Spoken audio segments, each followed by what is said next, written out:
Halo guys, kembali lagi bersama MD-ku.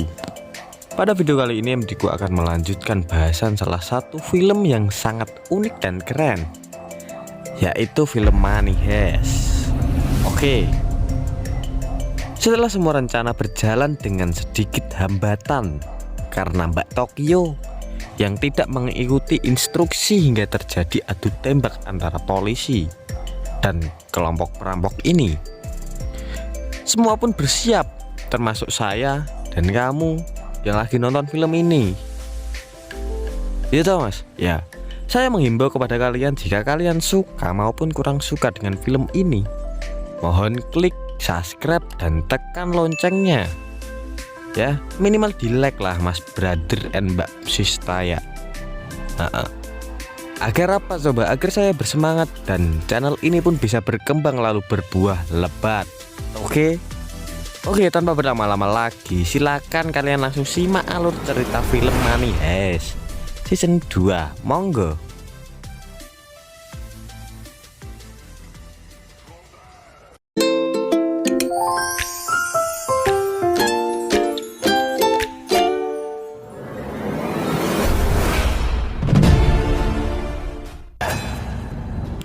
Diperlihatkan ibu, nenek, dan seorang gadis bernama Paula. Besok adalah hari ulang tahun Paula. Namun sayangnya ayah Paula tidak bisa datang karena orang tuanya telah bercerai. Dan ibunya pun tidak mengizinkan ayah Paula untuk datang ke pesta ulang tahunnya karena perceraian itu. Sesaat kemudian, ibu Paula bernama Raquel mendapat telepon dari komisaris polisi karena telah terjadi perampokan di badan percetakan uang Spanyol. Sekarang Raquel sedang libur dari tugasnya, namun ia diminta untuk bertugas dan melakukan negosiasi dengan para perampok itu. Di gedung badan percetakan uang Spanyol, Mbak Tokyo yang melakukan kesalahan sedang berdebat dengan timnya karena tidak mengikuti instruksi dan rencana yang telah mereka rencanakan sebelumnya. Sesaat kemudian Pak Berlin masuk dengan tenang dan menjelaskan keadaan di luar gedung. Pak Berlin meminta untuk memutuskan semua jaringan nirkabel atau sinyal radio dan menggunakan telepon analog untuk menghubungi profesor tentunya. Lalu Rio pun menghubungi profesor dengan telepon analog yang sebelumnya telah dipasang di kabel hingga ke tempatnya profesor. Profesor bertanya apa yang sedang terjadi.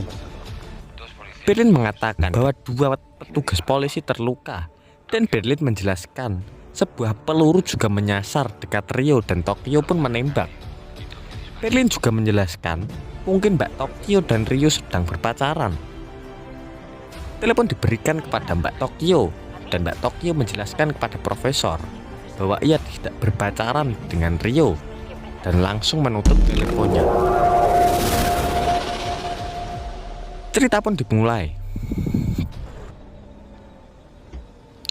Raquel tiba di tempat kejadian dan meminta penjelasan tentang apa yang sedang terjadi.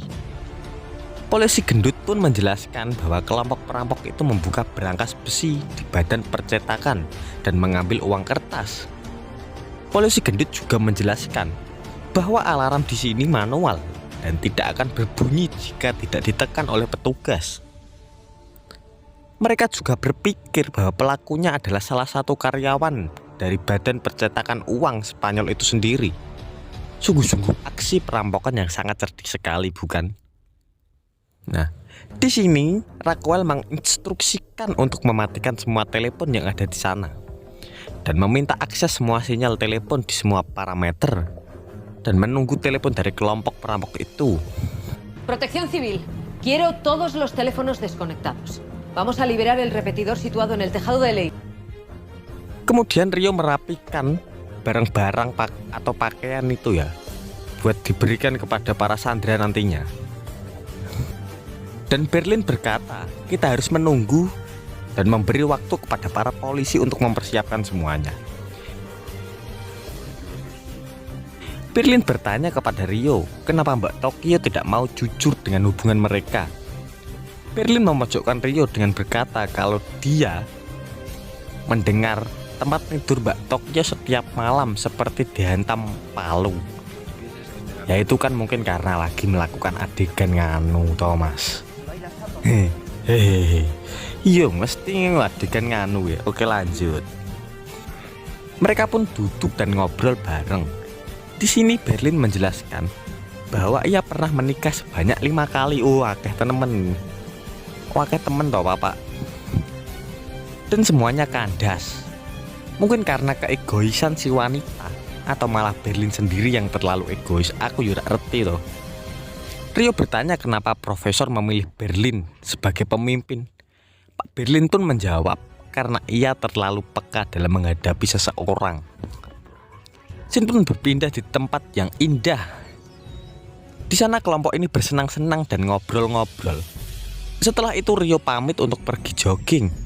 Namun ternyata bukannya jogging, dia malah menghampiri Mbak Tokyo yang sedang bersantai di atas bebatuan. Dan mereka pun langsung melakukan aksi bercintanya pastinya di sana ya. Wes haru tenan nih film. Ternyata itu hanyalah sebuah ingatan dari bayangan Rio yang pernah dilakukan bersama dengan Mbak Tokyo sebelum terjadinya perampokan ini. Setelah membayangkan hal itu, Rio menghampiri seorang gadis siswi sekolah yang melakukan adegan nganu di tempat WC itu loh. Yang video kemarin itu loh. Ya itu. Rio membawa gadis itu ke tempat lain dan membiarkannya bisa beristirahat. Karena anak ini tuh anaknya duta besar Inggris ini. Namanya siapa nanti kita cari tahu. Oke ya. Pindah ke dalam camp polisi. Di sana Raquel ingin disambungkan telepon ke kelompok perampok itu.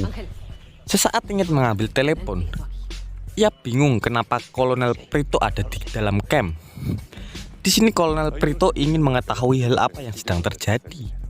Karena ini menyangkut tempat di mana uang para orang Spanyol dicetak. Panggilan telepon dari para polisi pun berdering. Pak Berlin kemudian menyambungkan kepada profesor. Raquel menjelaskan tentang siapa dirinya kepada para perampok. Dan profesor bertanya tentang kabar dari para polisi yang tertembak. Untung saja kedua polisi itu hanya terluka dan tidak meninggal.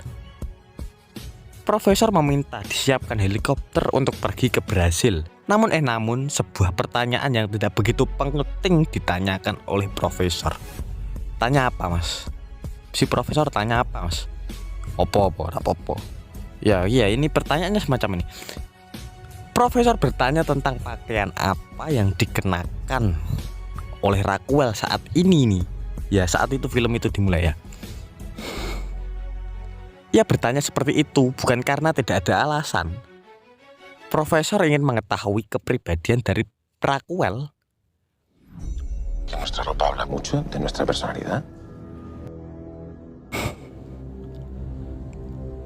Sang polisi gendut itu ternyata mempunyai nama Angel atau Deputi Inspektur Kepolisian yang memperkenalkan diri baru sekarang ini. Kembali dengan Raquel, ia bertanya dengan tegas apa yang diinginkan oleh sang profesor. Profesor menginginkan waktu karena kelompok ini tidak akan bisa keluar dari dalam hitungan detik. Raquel menyetujui namun dengan satu syarat. Raquel ingin anak-anak sekolah yang ada di dalam dibebaskan. Permintaan Raquel, sang negosiator, akan dipikir-pikir dulu oleh profesor. Dan telepon pun dimatikan.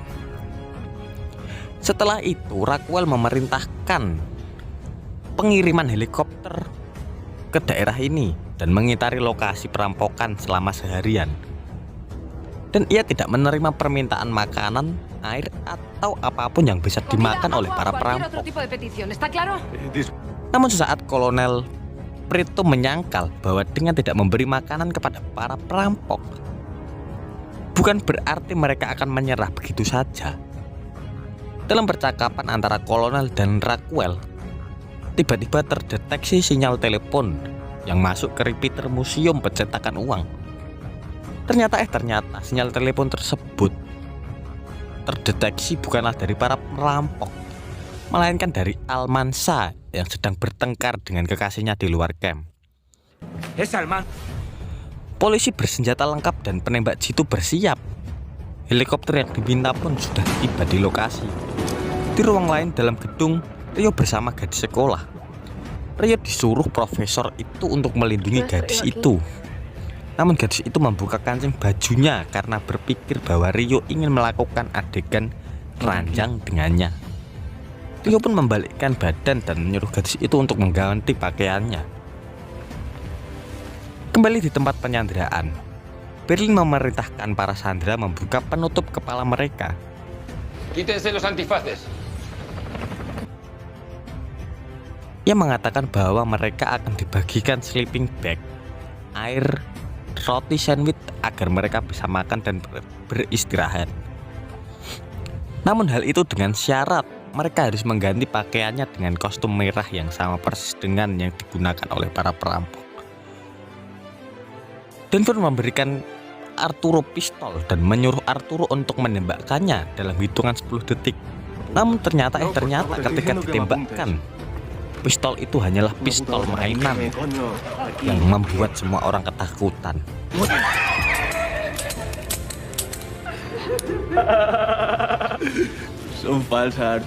Oke, kembali lagi. Para sandera pun dibagikan kostum dan mengganti pakaiannya.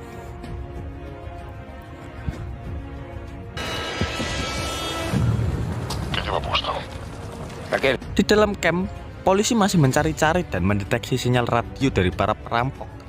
Namun mereka tidak mendeteksi adanya frekuensi sinyal tersebut. Rockwell marah kepada Kolonel Preto karena mengirim mobil berlapis baja tanpa seizin Rockwell. Di sini, Kolonel menjelaskan bahwa ini adalah perintah dari atasan dan akan masuk dengan segala perlengkapan.